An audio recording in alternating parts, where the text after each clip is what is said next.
Aš esu Pijus, man 20. Aš esu Mangirdas, mes esam pora, mes laikome vienas kitą šeimą. Mes du mylintis žmonės jau yra šeima. Mes kuriam savo gyvenimą, mes gyvenam kartu, mes mylim vienas kitą ir kodėl mes negalim vadinti šeima. Aš asmeniškai tikiuosi, kad visuomenė mūsų virsta vis tolerantiškesnė visuomenė. Ir jie supranta, kad yra absurdiškos tokios pataisos, kurios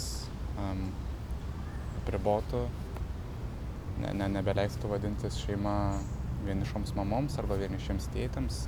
Jeigu žmonės nesusituokę nėra šeima, tai tiesiog absurdiškai yra.